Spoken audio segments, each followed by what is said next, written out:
Es posible que una persona viviendo en el Evangelio esté bajo maldición, es posible. Porque la tendencia muchas veces es que, ¿cuál es la tendencia? La tendencia es ocultar o mostrar un rostro que no tenemos. Me explico. Está dentro de nosotros el mal, el pecado, la malicia, pero por no quedar mal delante de la iglesia, delante de X persona, lo ocultamos por años. Y entonces eso está provocando una maldición. Está generando una maldición. Y entonces no viene la plenitud de lo que Dios quiere que fluya sobre nosotros. ¿Le ha pasado alguna vez que usted quiere emprender algo y no le haya lugar? Pueda que no sea un pecado oculto, pero fue una palabra maldiciente. Pueda que no sea una palabra maldiciente o un pecado oculto, pero si fue un bochinche, te metiste en un bochinche, robaste algo, tomaste algo de alguien. Hay un sinfín de cosas que pueden provocar maldición. Una actitud incorrecta delante de Dios. Hay gente que es muy arrogante delante de Dios. Es aquí y es ahora y punto. No, Señor. Debemos tener mucho cuidado con eso. Y si nos ponemos a hablar de las distintas manifestaciones de maldición, hermano, aquí yo creo que nos tocaría que hablar todo el diciembre y aún hasta el mismo enero. Y manifestaciones, síntomas de que hay una maldición, de que hay un entuerto, de que hay algo ahí que está obstaculizando la bendición, que está obstruyendo en que el que fluya las cosas como son y como debe ser. Nosotros tenemos también maldiciones ancestrales. Por un lado el chamanismo por causa de nuestra ascendencia aborigen, y por otro lado la macumba, vudú, santería y rituales ancestrales de la tierra ancestral africana, los que tenemos también ascendencia afrodescendiente. Digan amén los afrodescendientes. Aquí todos somos afrodescendientes, ¿sí? O tenemos una línea indígena. Y entonces venimos luchando con una serie de comportamientos, una serie de costumbres, ¿qué acabo de decir? Costumbres que deben ir muriendo por el poder del Espíritu Santo y la sangre de Cristo, ¿sí o no? Pero a veces nos negamos, y entonces por eso muchas veces nuestras vidas cristianas cojean. Y Dios no nos llamó a cojear, sino a caminar, porque este es un camino para caminar, no para cojear en él, ni para claudicar, ni para si lo hago, no lo hago, sino a avanzar. Amén. Vamos a segundo de Crónicas capítulo 7 versículo 14, y recuerde, son pasos para ser libres de cualquier maldición. Pasos para ser libres de cualquier maldición. Ahora no te estoy dando una fórmula para que vayas y la apliques de una manera incorrecta en tu casa. Recuerda que la palabra de Dios es práctica y consecuente. La palabra de Dios no es una fórmula para que nosotros nos echemos, nos bañemos, lo recitemos 1000 veces. No, de esa manera no funciona el reino de los cielos. ¿Cuántos lo creen?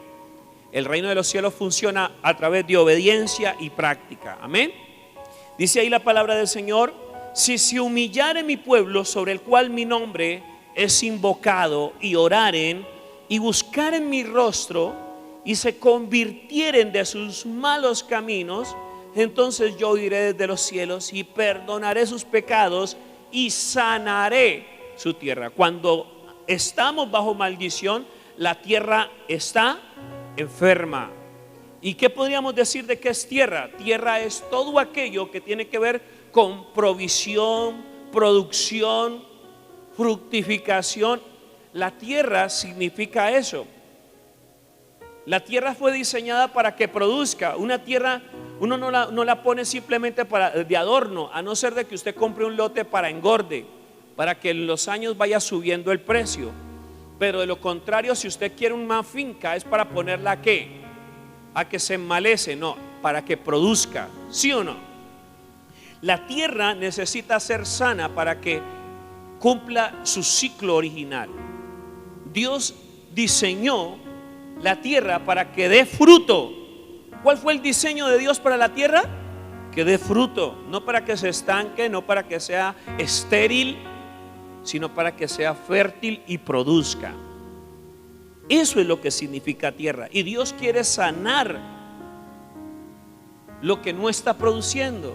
Dios quiere sanar lo que no está engendrando o es estéril. Dios quiere sanar aquello que no está dando fruto. Porque la consecuencia de lo estéril es ¿qué? Es el decrecimiento. La consecuencia de lo estéril es el estancamiento. La consecuencia de lo estéril, cuando algo está sano, la tendencia de lo que está sano es el crecimiento. ¿Cuántos dicen amén? Lo que está sano crece, se reproduce, se multiplica, pero lo que está enfermo y estéril se estanca y en el peor de los casos decrece, que es lo contrario a crecer. Y la Biblia nos manda a que nosotros vayamos como la luz de la aurora, de aumento en aumento, hasta que el día es perfecto. Es decir, que Dios quiere que tú y yo estemos en un nivel de bendición y en un nivel de crecimiento espiritual especial. Y tenemos un Dios que es generoso, no tenemos un Dios mezquino, sino que hay cosas que estancan su providencia. Hay cosas que detienen su providencia. Y por eso en algún momento de nuestras vidas podemos encontrarnos con un cielo de bronce. ¿Y qué es un cielo de bronce? Que ni entra nada y que tampoco sale nada. Hay un vacío en el éter. Entonces nos encontramos con el primer punto de los pasos para ser libres de cualquier maldición. Y el primer paso es: si se humilla mi pueblo. Yo tengo que humillarme, yo tengo que reconocer que hay algo que está funcionando mal y yo puedo ser la causa. Yo fui quizás el que abrió la puerta, yo fui quizás el que resbalé, yo fui quizás el que llamé esta situación a mi vida. ¿Cuántos están aprendiendo? Sí, así es. La actitud correcta delante de Dios es la humillación, reconocer nuestro error. Cuando vamos delante del Señor y estamos viendo que como que las cosas no funcionan, uno en algún momento tiene que llegar y preguntarle al Señor: yo lo he hecho, ¿seré yo, Señor, o tú estás permitiendo esto con un propósito? Porque una cosa es que Dios permita una situación para un propósito, pero otra cosa es mi desobediencia y mi pecado, que me han llevado a un desierto, que me han llevado a que esté lejos de la zona de bendición. Entonces uno se encuentra con bastantes textos bíblicos, como Joel capítulo 2 versículo 16 al 17. ¿Sí? Vamos allí. Joel capítulo 2 versículo 16 al 17. Miremoslo aquí. Ya lo tenemos. Joel capítulo 2 versículo 16 al 17. Sí, vamos a buscarlo en la Biblia.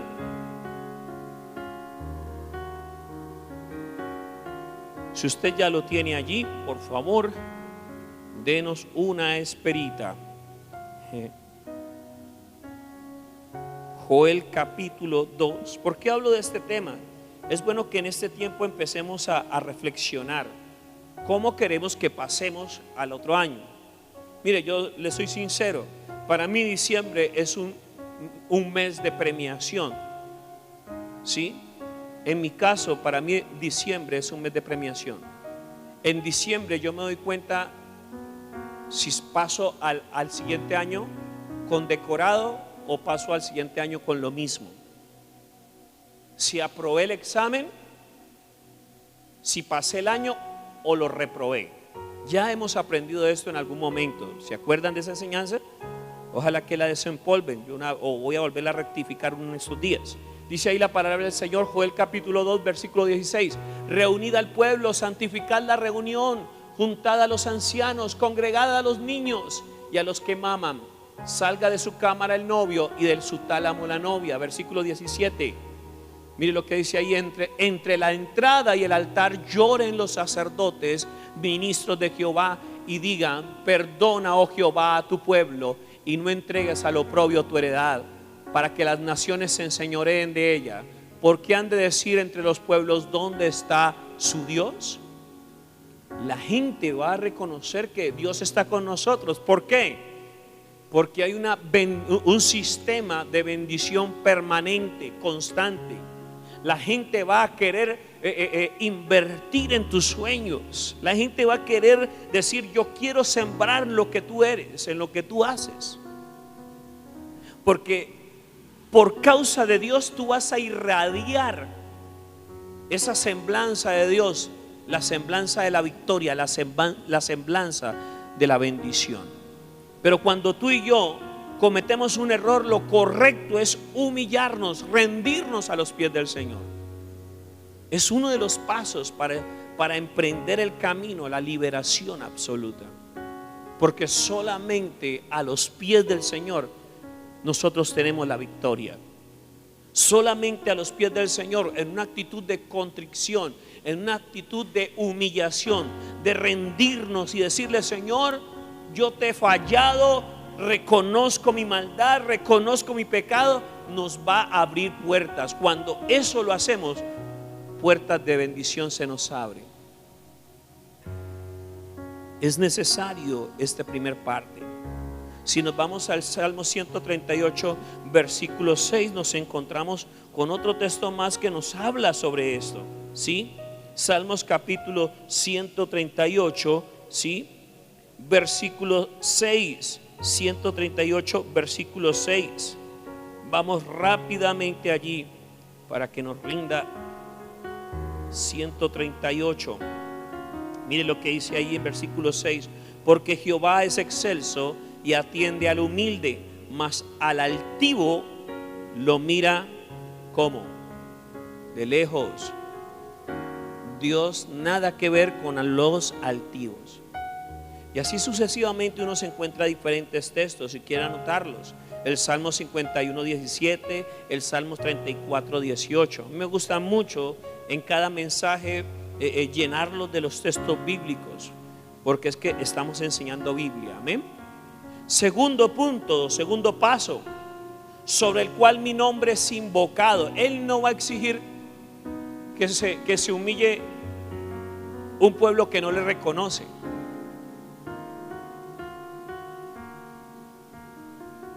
¿Quiénes somos los que invocamos a Dios? ¿Quiénes somos los que normalmente nos encomendamos a Él día tras día? Dice: si se humillare mi pueblo sobre el cual mi nombre es invocado. ¿Y cuál es el nombre invocado? Nosotros nos decimos llamar cristianos, ¿sí o no? ¿Cuántos son cristianos? El nombre de Jesucristo sobre nosotros está siendo invocado. El testimonio de Cristo está puesto sobre nosotros como iglesia, como cuerpo de Cristo. Eso significa sobre el cual mi nombre es invocado. El testimonio de Cristo está sobre nuestras cabezas, sobre nuestro comportamiento, sobre nuestro estilo de vida. Y somos llamados cristianos, y a Él nos encomendamos y a Él invocamos.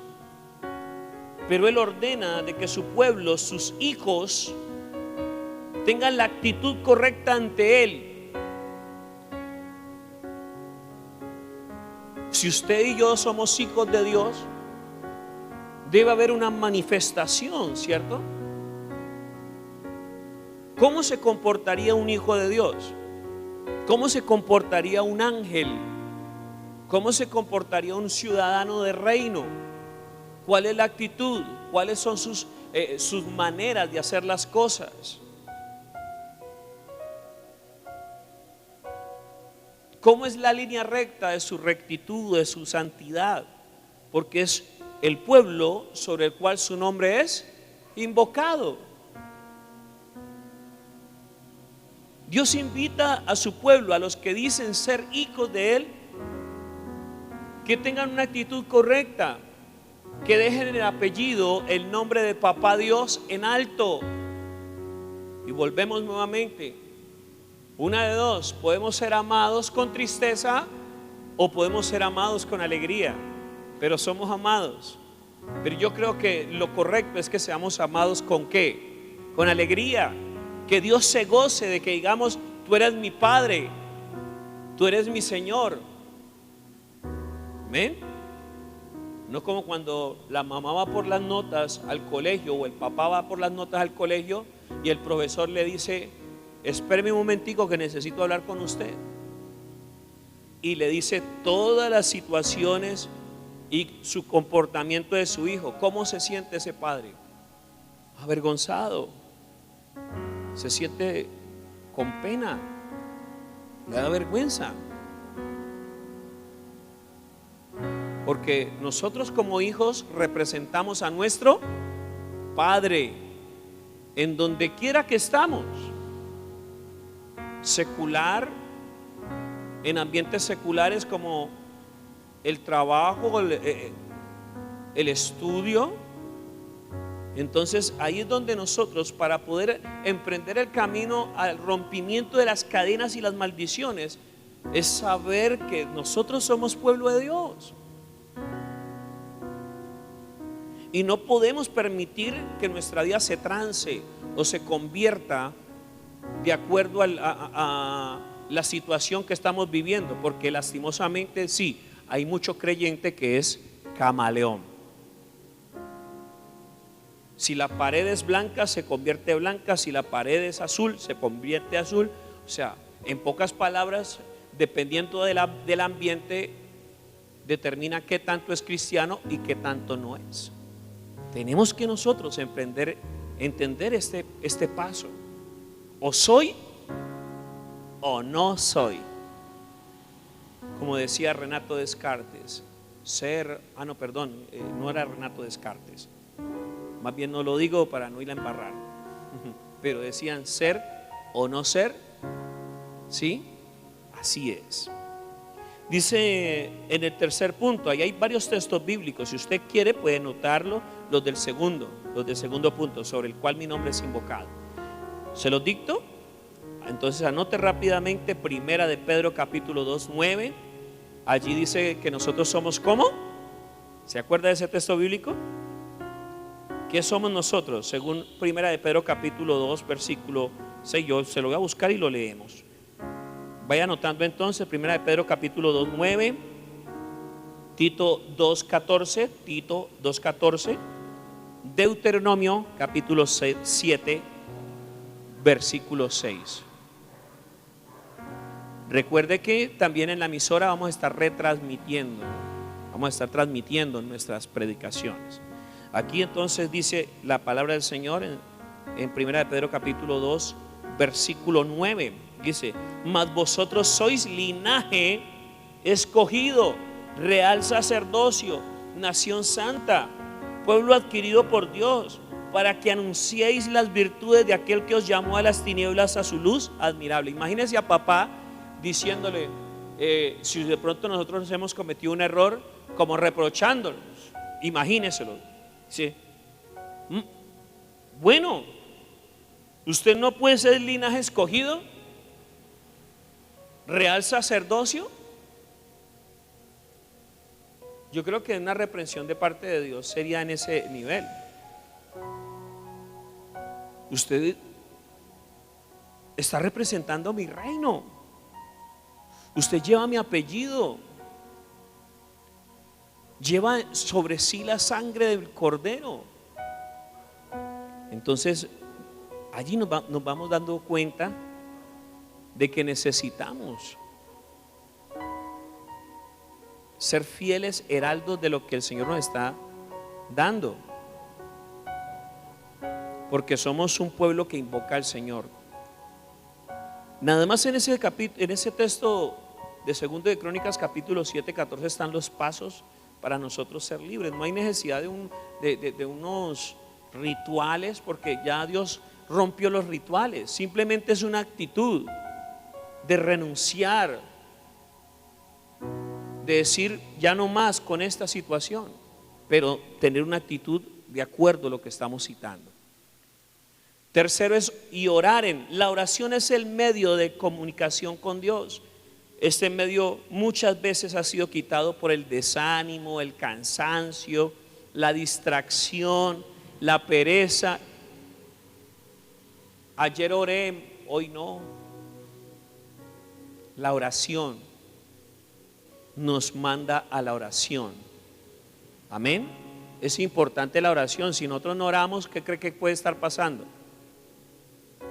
Si nosotros nos desconectamos de Dios, si nos desconectamos de nuestros hábitos cristianos, ¿qué cree que puede pasar? Nos enfriamos. Y ahí es donde más de uno empieza a echarle la culpa que al pastor, que al líder, que a la iglesia. Pero nadie es capaz de decir: fue mi culpa, yo me desconecté, fue mi culpa, yo caí, yo resbalé. Nadie me dijo: vea, haga esto, acuéstese con esto, acuéstese con... No.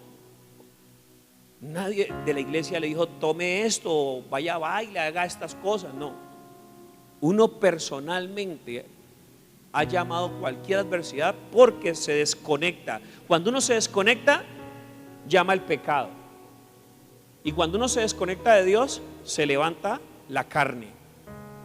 ¿Y cómo queremos tener la carne a raya? Oración y ayuno. Jesús dijo: hay géneros que solamente salen ¿con qué? Con ayuno y oración. Mire, escriba estos textos bíblicos para que los repase en casa. Mateo capítulo 26, 41. Primera de Tesalonicenses 5, del 16 al 18. Eso es muy claro. El apóstol Pablo ordenaba: orad sin qué, sin cesar. Amén. Eso no es que el lunes oro, martes no, miércoles no. Hay que orar.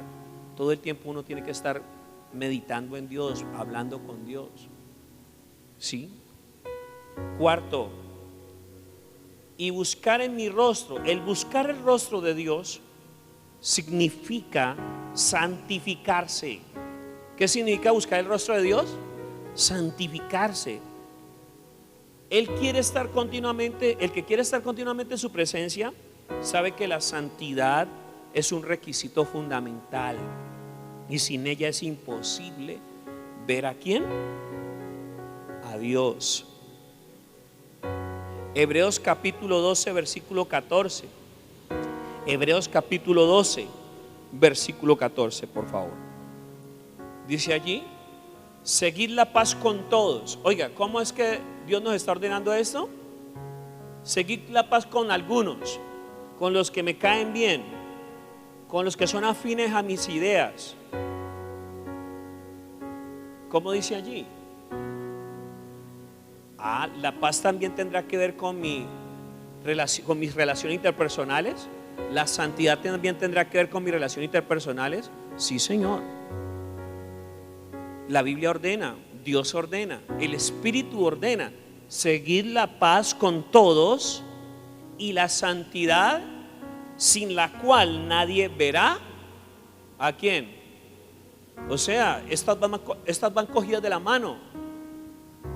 Yo no puedo tener una mala relación con mi prójimo y una buena relación con Dios. No, nada de eso. Yo no puedo decir: estoy odiando a Perenceja, a Sultanejo, pero a Dios lo amo. No. Y una clara muestra de que somos santos es que hemos aprendido a amar a la gente, aún a pesar de que a veces nos quieren usar de tapete. Oigan, es que ni siquiera alfombra, porque para una alfombra uno se quita los zapatos para no embarrarla, ¿cierto? Pero el tapete, ¿uno qué hace con el tapete? De por sí el tapete siempre va a estar sucio, y hay gente que va a querer usarnos como eso, va a querer pisotearnos, pero aún así debemos amarnos, y cuando nos necesiten, allí debemos estar. Uy, es difícil, ¿cierto? En una población civil como Hispanoamérica, en donde nos enseñaron de que ojo por ojo, diente por diente, pie por pie, mano por mano, el que toca cara, mano toca cara. ¿Ustedes se acuerdan de esas peleas juveniles? A la salida nos vemos. yo perdono pero no olvido. Dichos muy peculiares de nuestra hispanidad. Pero en Cristo no vale hispanidad, cultura ni costumbre. Dios nos ordena que si somos hijos de su luz y queremos empezar a emprender nuestro camino hacia la victoria, lejos de cualquier maldición, debemos buscar el rostro de Dios, pero hay unos diseños celestiales. Y uno es seguir la paz con todos y la santidad. O sea que cuando dice seguir la paz con todos y la santidad, o sea que esas dos cosas, ¿cómo van? ¿Van por separado o van juntos? La Biblia, ¿cómo lo está explicando? ¿Por separado o juntos? ¿Cuántos están aprendiendo? Amén. Y en 1 Corintios capítulo 7 versículo 1. 1 Corintios capítulo 7 versículo 1. Vamos a leer ese texto bíblico. También puedes escribir Mateo 5:8. Puedes escribir Apocalipsis capítulo 22 versículos 3 y 4. Vuelvo y te repito, Mateo 5:8, Apocalipsis 22, 3, 4, Primera de Timoteo 6:16. Todos esos textos hablan sobre la consagración y la santidad. Pero vamos a leer, es 2 de Corintios 7. Ahora sí, es clave este texto. Así que, amados, puesto que tenemos tales promesas, limpiémonos, oiga, para que participemos de las bendiciones, porque tenemos tales promesas. ¿Cuáles son esas promesas? Dios ha hecho promesas generales sobre su pueblo y promesas particulares con cada uno de nosotros. Nosotros tenemos promesas generales y promesas personales o particulares. ¿Cuántos dicen amén? Sí, cada uno, Dios nos da una promesa. A cada uno Dios nos ha hecho una promesa. Y Él no es hijo de hombre para mentir, ni hijo de hombre para retratarse. Pero limpiémonos de toda contaminación de carne y de espíritu, perfeccionando la santidad ¿en qué? En el temor de Dios. No es en el temor común del ser humano, en donde yo me estoy comiendo las uñas y no quiero salir de la casa porque de pronto viene el COVID y me patea. No. Yo no voy a la iglesia en la noche porque es que me da un susto. No, de ese temor no es. El temor de Dios es el temor y la reverencia, el respeto ¿a qué? A sus principios, a su divinidad a través de los mandamientos. Y es más, Él aún dice: si me amáis, guardad ¿qué? Demuéstreme que me ama ¿con qué? Con hechos. Yo le di la Biblia, dice el Señor. Yo le di los mandamientos, dice el Señor. Hónreme obedeciéndolos. Si usted se considera mi hijo, si usted quiere ser, si usted y yo queremos ser libres de maldiciones, necesitamos entender esos principios. Quinto y último, y se convirtieren de sus malos caminos. Muchas veces como cristianos nos creemos imbatibles o superiores a los demás. Esto ha pasado muchas veces. Nosotros podemos creernos que porque somos ya oramos, ya Dios nos usa, ya Dios nos revela, nos da visiones, ya hablamos lenguas angelicales y todas esas cosas, ya predicamos, tenemos célula, tenemos iglesia, tenemos esto, y a veces nos creemos como que los non plus ultra, lo mejor de lo mejor de lo mejor, y eso no está bien. El creernos superior a los demás es un gravísimo error. Esto es una manifestación cuando creemos de que hemos alcanzado cosas grandes. Entre más tengamos, más humildes debemos ser.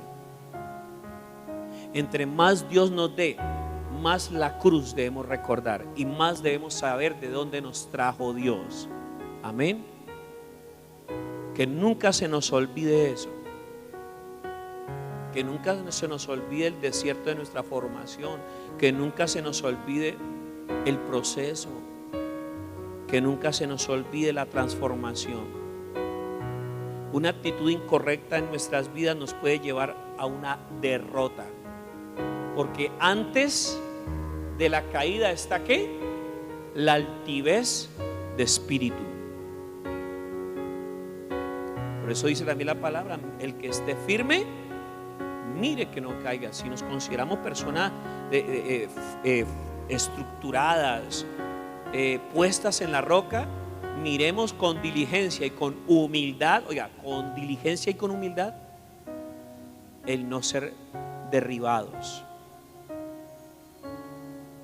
Son pasos muy esenciales. Quizás cuando escuchaste de pronto pasos para ser libres de cualquier maldición, de pronto tú esperabas que el pastor te diera una fórmula X. Beba 5 aguas en ayunas, porque somos humanos y somos dados a estos diseños, a estas fórmulas. Somos dados a esto. En nuestro tiempo, cuando estábamos sin Cristo, esa era nuestra actitud. Buscábamos soluciones rituales. Si el negocio no funcionaba, echábamos el café, el azúcar, y usábamos herramientas, usábamos rituales para que las cosas se dieran. Y más en este tiempo que se alborotan los agüeros, que la ropa interior amarilla, que darle vueltas a la cuadra, que echar las papas por debajo de la cama, que unas peladas y unas... Eso ya no es de nosotros. ¿Cuántos quieren tener seguro un año en victoria, aún a pesar de los desafíos que vienen? Porque les soy sincero, estos 5 meses sin congregarnos fue un desafío frontal para la iglesia. Pero los que nos paramos en Cristo, por su misericordia, aquí estamos. Hay gente que no pudo volver. No pudo. No es que no quieran, no han podido. Van a abrir la puerta y les tiembla todo. Se han enfermado, qué sé yo. Por eso no cesemos de orar. Pero fue un desafío. Y aquí estamos, a punto de entregar el 2020 para avanzar a un 2021, quizás con muchos más desafíos. Pero si queremos un año de victoria, yo no te estoy dando una fórmula ni una manera o un ritual, sino que estoy diciendo algo muy práctico.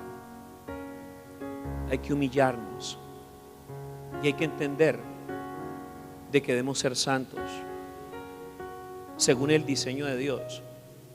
Así como decía este último texto, perfeccionando el temor de Dios perfeccionando la santidad en el temor de quién, de Dios, en lo que está escrito, no en lo que dice sultanejo, perencejo, lo que dice el cura, el pastor, su mamá, su abuelita. No, lo que dice Dios. Porque claro dice la palabra del Señor: el que cree en mí, como dice la escritura, de su interior correrán ríos de agua viva. Y eso significa bendición, todo lo contrario a la maldición. Qué lindo cuando nos presentamos delante de Dios como barro blando, cuando estamos dispuestos para ser moldeados por Dios. No te imaginas la victoria que tenemos cuando dejamos a un lado nuestro carácter, nuestro mal genio, nuestra humanidad y voluntad, y nos entregamos al Padre para que haga su perfecta voluntad. Cualquier maldición en los pasos que están escritos en el segundo libro de Crónicas, capítulo 7, versículo 14, es una realidad y es un código de reino que todos debemos aplicar a nuestras vidas. debemos humillarnos, debemos arrepentirnos. ¿De qué? Dios nos va a revelar a cada uno de qué y por qué. Y cuando lo hagamos de todo corazón, oiga, cuando lo hagamos de todo corazón, se van a ver los resultados y caminaremos con cielos abiertos.